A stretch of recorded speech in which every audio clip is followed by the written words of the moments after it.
Thursday. It is the 19th of the month of November. It is. Just trying to add a little drama. I know, there's drama there. Hello there, I am Wayne Alley. And I'm Kate Daniel. And today is Thursday still. Oh, and it's wild. It's the end of the month I almost. know. Almost Thanksgiving. I know. Yeah, today's the 19th, Thanksgiving on the 26th, a week from today. Yep. A week from today. And a quick reminder that for our Thanksgiving Day programming and Friday, courthouse will be closed, as the city will be closed as well. But that means that we will not have regular programming on this day. We will have a best of. And I had no idea we had it. Yeah, I know. Good luck finding that. Thank you, Kate. I mean, there's I know. going to be so many to choose from. Oh, yeah? I remember one about 3 years ago. Now, I'll see if I can find it. Anyway, and all that. And all that. Getting ready for Thanksgiving. Always remember.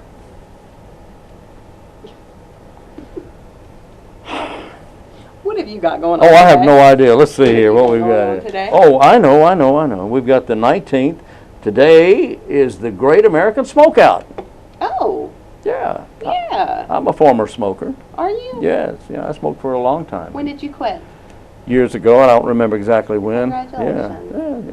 Yeah. Gave it up. Just on Cold- your own? cold chicken. You have to say cold turkey the month of Oh, yeah. I guess you do. Cold turkey, yeah. Well, cold turkey, cold chicken, cold elephant, whatever. Anyway, Great American Smokeout is today, the third Thursday in November, as always. Okay? Okay. And, you know, we have mentioned this before. I want to go over a couple of these again. November is National Novel Writing Month. Okay. It's a novel idea. National Model Railroad Month. If you're a model, go out and ride the railroad. National Adoption Awareness Month, we covered that. We covered Child Safety Protection Month, Aviation History Month, Real Jewelry Month, National Sleep Comfort Month, and Peanut Butter Lovers Month. So if you're a lover, in there. There you go. If you're a lover, grab a can of peanut butter or whatever. Okay, there you go. Thank you very much. Red Cross needs your help. The Red Cross needs your help with blood donations, because this time of year particularly, people are not thinking about giving blood. They're thinking about the holidays and things that they need to do to get ready and prepare for the holidays. But always remember that there's people who are in need of blood. Premature babies, cancer patients, accident victims. There's always somebody who's needing blood. Blood does not have a shelf life that's very long. It needs to be replenished constantly.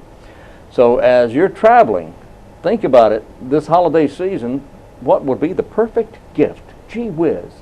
The perfect gift, give the gift of life. That's the perfect gift. 1 unit of blood can save 3 people. 3 people.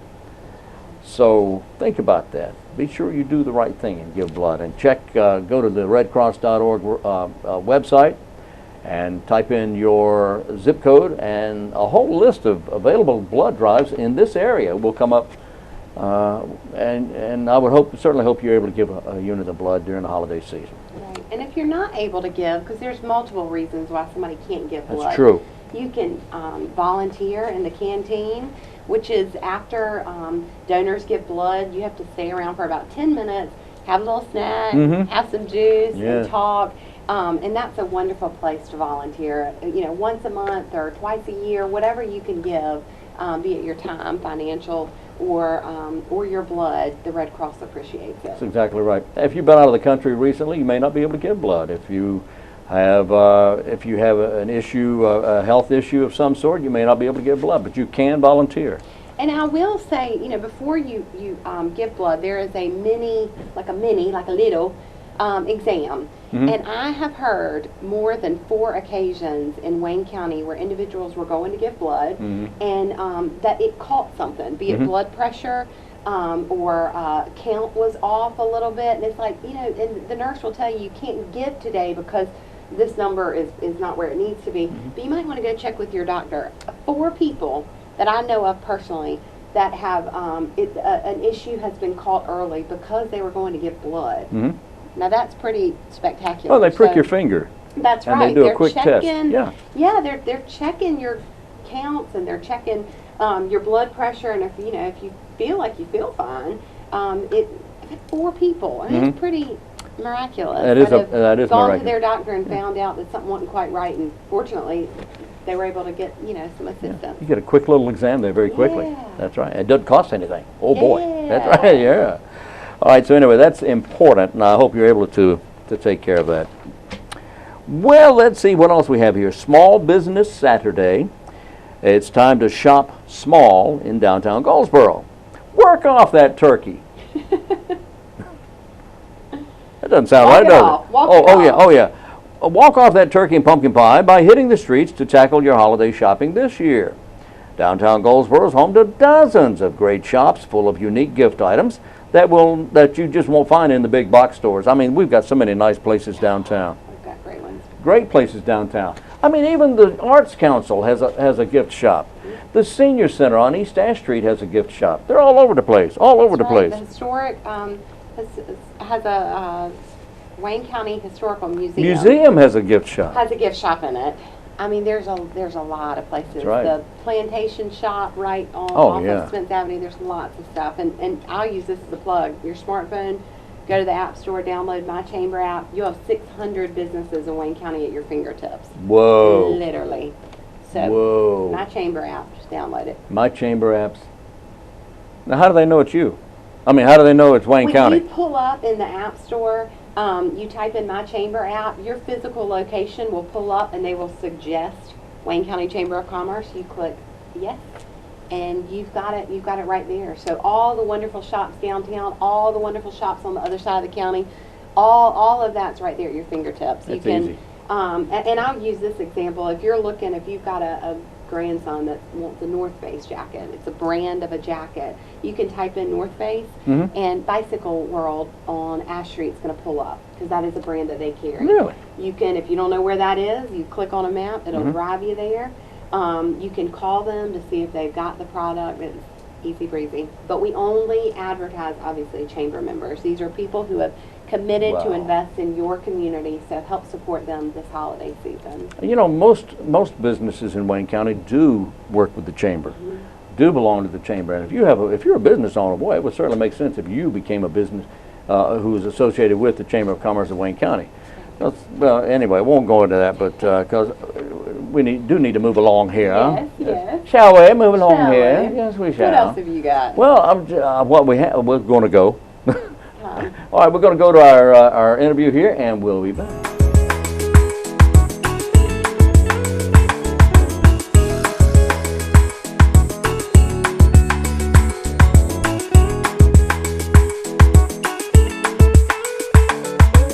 Our guest is Mr. Wayne Aycock, and Mr. Aycock is the chairman of the Wayne County Board of Commissioners, and you're also a commissioner at large. Yes, sir. And I thank you very much for being with us. Thank you for the invite. It's an honor to have you here. Thank you. Now, today is the 17th of November when we recorded this interview, and we're just coming out of a meeting Yes, sir. of the Board of Commissioners, which is always open to the public. And the meeting begins at 8 o'clock with a briefing, and then we go into regular session at 9 o'clock. Now, if you would, let's cover a couple of things that we looked at today. I understand that there was, for one thing, there were several things we talked about, but for one thing discussed was the coal ash issue for here in Wayne County, and we had a representative in from Duke Energy. Yes. I understand. Well, the people that's heading up the coal ash, I guess you say issue or whatever. The coalition. Right. They wanted to be on the agenda today, and we just felt like that it was appropriate, if they were going to be on the agenda, it was appropriate for us to let Duke Energy also know and give them the same amount of time that we gave the coal ash coalition. And that way we got both sides of the We story? got both sides, Right. and you know, that way the public is informed, and I trust that both sides was given as accurate of information as they could. I thought they both presented a good, they did. good argument for their side. Both sides were Bobby real. Jones was here for the Coal Ash Coalition, and he presented a good explanation of what his organization represented. Right. And then the lady from Duke Energy did as well. Millie Chalk. Yeah, Miss Yep. Millie Chalk, that's Yep. right. Yep. So what will happen now? What are the commissioners going to do now? Well, Commissioner Joe Gurley made a recommendation that the coal ash coalition and one citizen that spoke today at the public comment session wanted to know about could we possibly schedule a public hearing for the issue. And Commissioner Gurley says, brought up that in the past Duke Energy had set up forums for people to go to listen and see what they were doing and what the procedure was.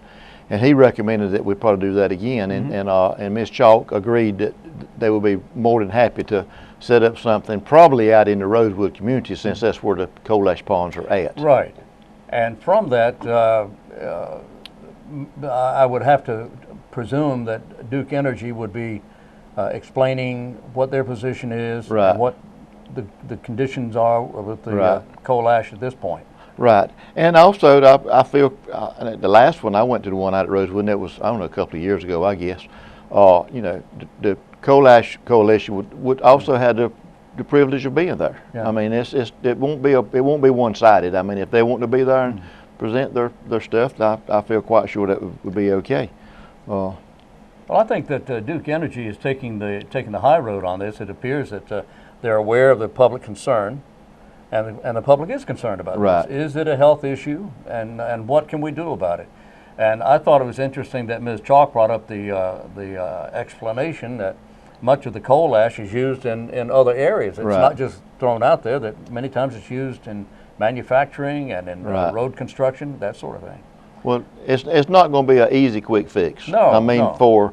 for anybody. I mean, they're regulated by the state, and it's not going to be a quick and easy fix, because the coal ash was put in ponds out there, and some of them has been there, 60 years, 50, 60 Yeah, years. goes way back. And I know in one section out there where the first original coal ash was put, I mean, there's standing timber on it now. Yeah. I mean, maybe I'm not supposed to understand, but I just don't. That's going to be quite expensive to go in and move that one. Yeah. Now, the ones that they were using when the Lee plant was shut down, I can understand that pretty good. But I can't visualize going in and having to clear that land, just like if you were going to clear it to farm and then haul it. It's going to be a long, drawn-out process. It is, and I'm hoping that both sides will progressively work toward Right. an answer Yeah. to work this out, and Well, I think they will. Well, I think so. I think that's a perfect example today. I mean, both sides presented their concerns and all, very civil. No, I mean, yeah. it was. I mean, you couldn't have asked for it to be presented by both sides any better than it was today. It was very good. Let's see, there was another issue that brought up before commissioners today, and that had to do with the streets and the Yes. and where do we stand on that? Well, where we stand is, we've got a general statute that we have to go by. Right. And we're in the process now.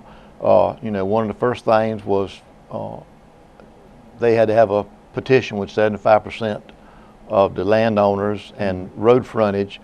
And surprisingly to me, that this quick, they've got one section that I think it was 83%. Which is good. That's great. That is good. And the commissioners, the county is going to do exactly what they've said they were going to do. We've got to go by that general statute. We've got to go through the DOT and go through the process. But the county is going to do everything that those people have been told that the county could do. Ever since I was a youngster, I've always heard about the state highways and the county roads. Yeah. Well, this county, none of the North Carolina counties are in the road business. No, my understanding is that the counties were in the road business until the Depression. That's right. And during the Depression, the counties couldn't keep them up, so it went back. They went to the state, and it stayed that way. Yeah. Oh.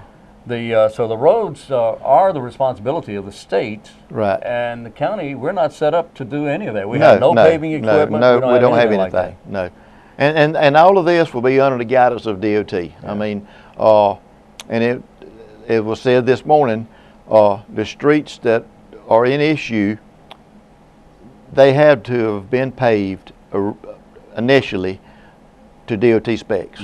So that means That's right. there's, the groundwork is laid. I mean, if they were paved to DOT specs, it's going to make the process quicker than if you were talking about a dirt path or Right. something Oh, like yeah. that. It's Yeah. we just got to sit down with the DOT and the key is making sure that the DOT will take those streets over after they've been repaired. Right, and because if they repair them and then drop it Drop after it. that, I mean, in 10 years, we're going to have the same problem same again. thing. I say 10 years. I mean, it might be longer than that. But at some point, some board of commissioners, probably won't be this board, but at some point, they will have the same issue again. yeah, certainly And will. if we can fix it, now's the time to do Now's it. the time to do it. And I think the board, having accepted the list of names, 83% of the residences in this particular community. I don't mind telling you, I was surprised now because I thought they were going to have an issue, and some streets they may, but I mean the first one they brought in and they had the petition today. And that's great. I mean, it's fantastic. I'm very proud of them. That's I mean, great. they've done their work. We challenged them with a task and they met it. They came through with it, and and that's the way it's supposed to work. That's the way the government's supposed to work. That's exactly right. And now something can be done in that particular community. Perhaps yep. the other communities can take notice of that. Yep. And go from there. All right. Well, it was a good meeting today. Very good. What else was covered that you think you might want to mention? Well, it was mentioned also today about the Ag Center. Yes. We took a big step today in giving the county manager and Mr. Parker authority to go ahead and meet with the architect and move forward with the project. We chose the building method to go by, and this is going to happen. It is going to happen. This is going to happen. It certainly is. And I want to commend Commissioner Pate for his hard work, but I also want to commend all of the commissioners because he couldn't have done it on his own. If he hadn't had the support of the whole board, this wouldn't have happened. Exactly right. And the city. I mean, it's going to happen.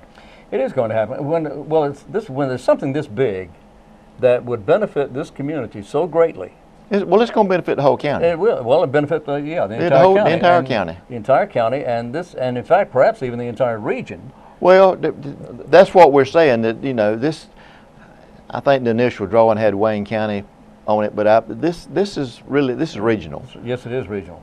I mean, look at what they've done out at the fairground. They went from a county fair to a regional fair. That's right. And it's what, third or fourth largest in the state now. And I'm not saying that our Ag Convention Center is going to be the third or fourth largest in the state because it's not going to be. Well, but you look at the concept. I mean, we can do the same thing. I know. Yep. It's great. It's great.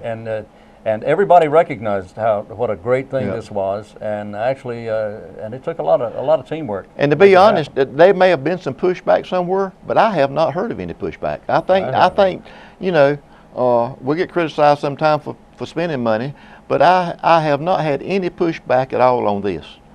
I mean, we got a little pushback on the schools and some other things. Well, that's something else. But this is a whole new ball game. Yeah, it is. And I don't know how in the world you can make a county operate the way it should operate without spending any money. You got to spend money. Well, you've got to. You've got to. We got to be careful, and I think we made a perfect example of that today when a building that we were in the process, we'd already basically give the county manager authority to go ahead and purchase it. And when we started doing our due diligence, it just won't gonna work. I mean, so Yeah, that was another issue that came up today. Right, it was, and I think it was a great building and a fantastic price. Yeah, let's touch on that just but a second. it just was not going to work for what we wanted it for. Well, this was a building that the county was looking at for perhaps a new 911 911 center, right. And part of the problem was that there has to be a communications tower. Really not a tower. We just got to get a microwave signal from that location to our main tower site, which is about a mile away. Okay. And to do that, you got to be over the trees, over the buildings, and Right. we really wouldn't have had to have a tower at that site. It was what they call a monopole. Okay. It's just a pole. Right. But regardless of whether it's a monopole or a tower, you got to have a fall radius. If it's 150 foot tall, you got to have 150 foot for it to fall, and not hurt or injure anybody or fall on somebody else's property. Yeah. And by being in the city, we had to go by their guidelines. They didn't say no, but we were smart enough to know that we were putting them in a bind. Yeah. I mean, you don't ask for something. they can't bend the rules for us and not for anybody else. That's I mean, right. we got to go by the same rules that the citizens go by. So we had to let that building go. Yes, we did. All right. Yeah. That was a tough decision. It was a nice It was, and and they were, the owners wanted to move quickly on it, but they gave us a certain number of days to do our due diligence, and thank goodness. We did have to put a small deposit down, but that was in the agreement that we get that deposit back. So this issue has not cost the taxpayers anything at this point. Wonderful.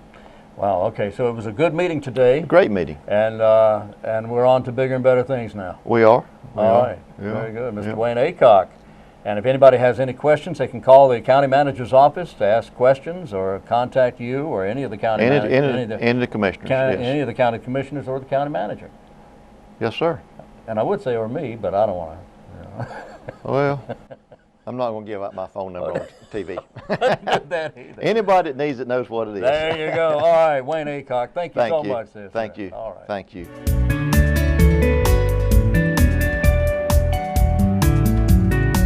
Our guest today is Charles Ivey. Charlie is with the Partnership for Children. How are you, sir? Very good. And as Executive Director of Partnership for Children, how are things going? We are doing great.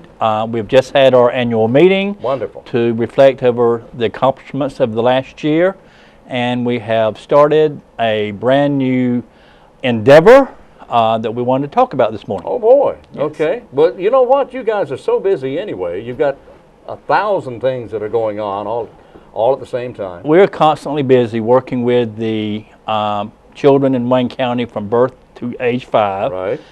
We work with their parents, we work with their child care providers, anyone that helps them grow academically, physically, emotionally, we're right there for them. And I tell you, know, Charlie, talking about this with some people the other day, young people now, and I'm just being all inclusive, you know, I'm talking from birth to all the way up to young adult. Right. Seem to have a different attitude than from when you and I were growing up. Well, the world is changing. Society has changed a great deal electronically.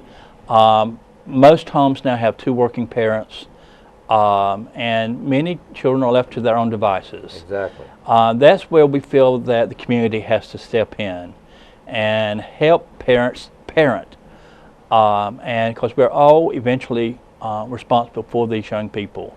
And if we're not, we're going to end up paying for it later. Indeed. In fact, I think we've probably already seen a lot of that. We have, unfortunately. It has been shown that children who do not get the support they need, even in their preschool years, are those that end up incarcerated or need remediation services for years. I think that certainly stands to reason, and part of it is simply because it's a never-ending thing. A child grows up and goes through the same situation they went through as with their children when they were did. a child. It's oftentimes a perpetuating cycle. Parents who have not had good childhoods end up having children who do not have good childhoods. Exactly. So that's where we hopefully can break that cycle. And how do we do this? What are some of the programs? Well, one of the things we do, and of course we provide tremendous help for parents and even parental training from the very beginning in prenatal training, how to bring a child home and provide for them in the first few weeks and months. We also have a parent training program for kids from 3 to 5, kids who may be showing behavioral issues at home. We have a parent training program for that. We have a Safe Kids program, teaching parents and child care providers how to provide safety for their children. Of course, we are a major provider for North Carolina Pre-K, the formal training schooling program for at-risk 4-year-olds. Right. So there are a number of programs that the partnership is responsible for. Let me ask you about this. Now, there was a time when it was understood that if there's a new child in the family, when you brought the child home from the hospital, you just automatically know exactly what to do. What's wrong with this? Regrettably, is that not the case? Wayne, it's not the case anymore. I've told more than one person, we're having to teach parents how to be parents.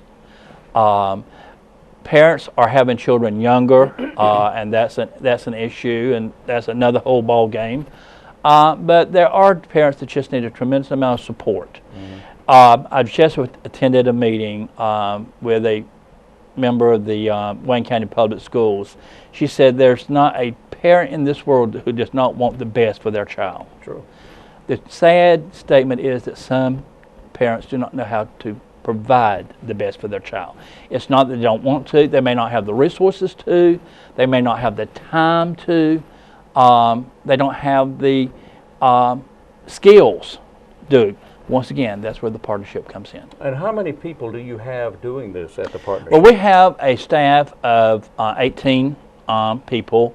3 of them are part-time, but most of these are parent educators or program specialists who work directly with parents or child care providers. Does anyone ever give you any pushback about, well, no, this is not the way my mama did it, or does that ever all happen? the time, Wayne. And once again, they go back to the old model that my mama did not need help raising me.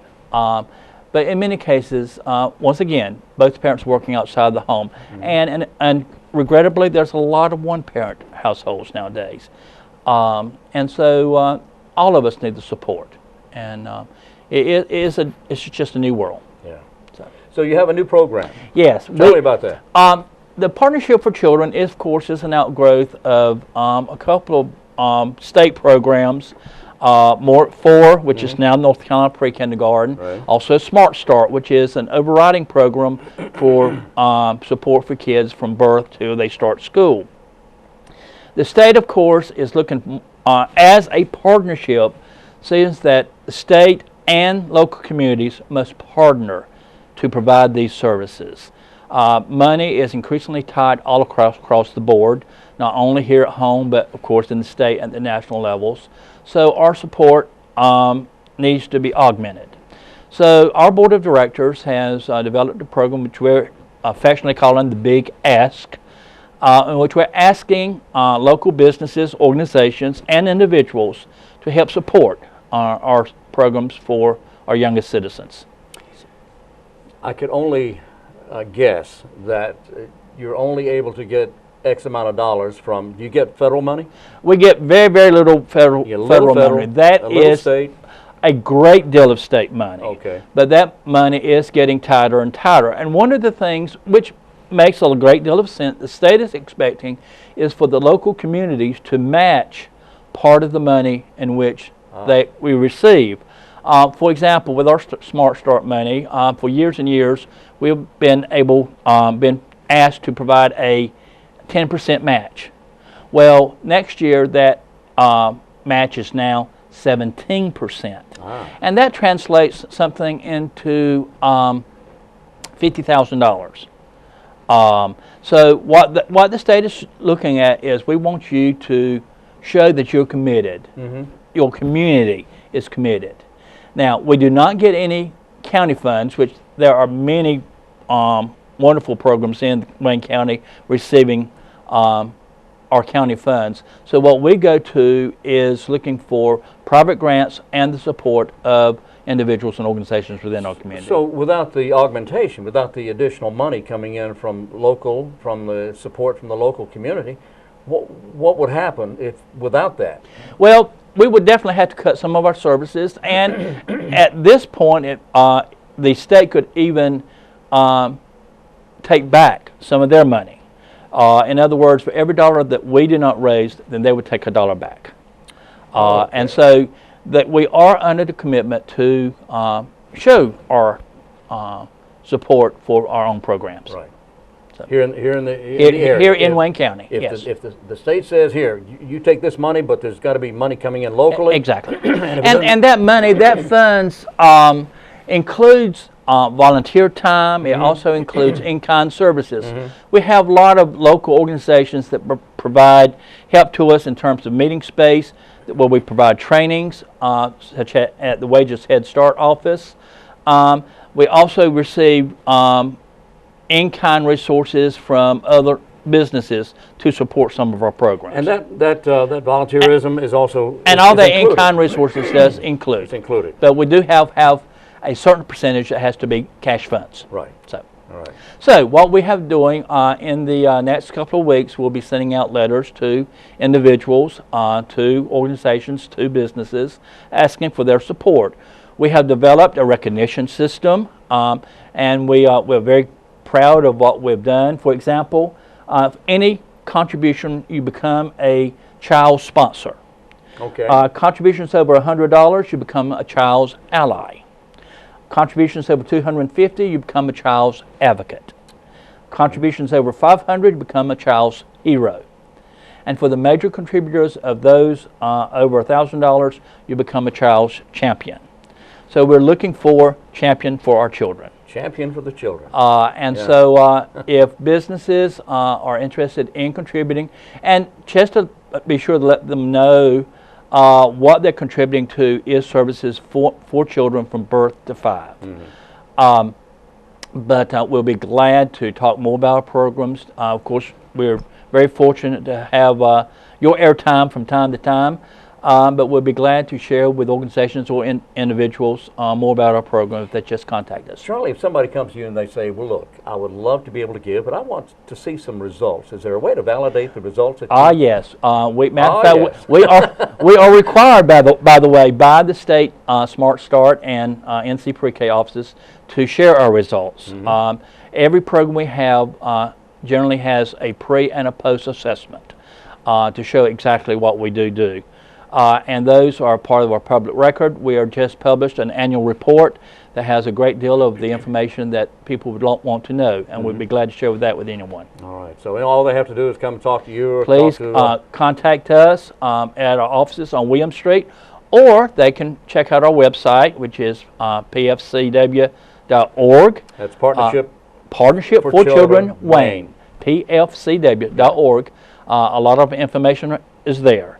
But once again, we'd be glad to share any information that people would like to know. All right. This is the big ask, and we're asking for your help, looking for the public's help in the form of contributions, monetarily and voluntarily. Volunteers and even in-kind services. So, in-kind services. Yes. Anything you can do to help. Now, what kind of time limit are we looking at here? Well, it will be ongoing. What we're making the big push for the end of the year, because we know a lot of folks are looking ways to contribute to the community by the end of the calendar year. Exactly. But we welcome any contributions at any time. All right. We need your help, and that's on North William Street. You can go to pfcw.org and get information.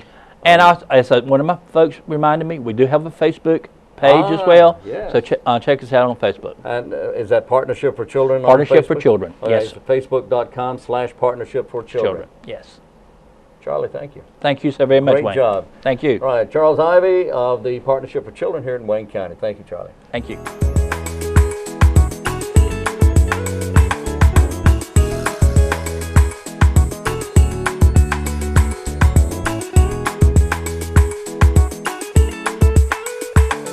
We are back on Wayne Goldsboro Television. Thanks for being there. Want to mention, I had mentioned Small Business Saturday earlier. That's on the 28th of this month. That's next week. That's the Saturday after Thanksgiving. Of course, Friday will be, that's Black Friday, you know. Yeah, when all the businesses open, they end up in black on that day, and meaning that they have made some good profits and sales and Do everything. you shop on Black Friday? No, I hide on You Black. hide, yeah, on Black Friday.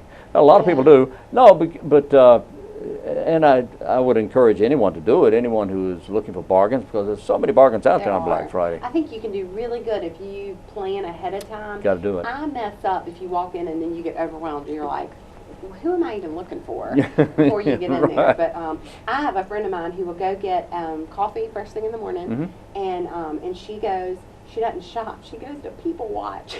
What? And I'm like, what? She will people watch. Oh, really? You know what it's called, to people watch? Yeah, Like, you just go, some people go go and sit down and just watch people. She said if you go spend 2 hours, you will realize how, as a society, how not nice some people are. Oh, just I know. trying to get to stuff, Yeah. which is crazy. But she does. She goes to scope out, some ideas, and if she finds a deal, she will. But she calls it People Watching Friday. I like but that. you don't find that in Wayne County. You find that when people go out of this community and Yes. they go to Raleigh. other community. Yeah, that I'm not going to say. So shop I'll say it. local. Shop local. local. Shop local. I'll bet money this community has what you're looking for. Oh, yeah. And if you're like, I bet they don't, call me. I will help you find it. You want an airplane? We'll help you find it. That's right. Will we? Yeah. Yeah, we will. Okay, anyway, that's good. John Barry is this guy's name. Mention his name to just about any country music lover, and the response will likely be, what an awesome vocalist. John Barry is an awesome vocalist. John has grown in his walk with Christ. His calling has been to share God's love with his audience. And this is at the Paramount Theater. Reserved seating tickets, $30 to $40 each. At the GoldsboroParamount.com, you can get tickets and ticket information, GoldsboroParamount.com, or call the Paramount office, 919-583-8432. John Barry appearing at the Paramount Theater, 7 p.m., the Saturday after Thanksgiving, November 28th. Very nice. All right, very nice. Got that right. Very nice. Very nice. You know what? I went long in the first segment, so we're going to kind of even it out this time. All right. Fair enough. All right. So that's it for today. We're going to do this again tomorrow. How's that? Tomorrow being Friday. Oh boy. Anyway, we'll be back on Friday at 7 a.m. at this time, at noon, and at 5:30 p.m. here on Wayne Goldsboro Television. So until then, I'm Wayne Alley, And I'm Kate Daniels. and this is Wayne Goldsboro Television.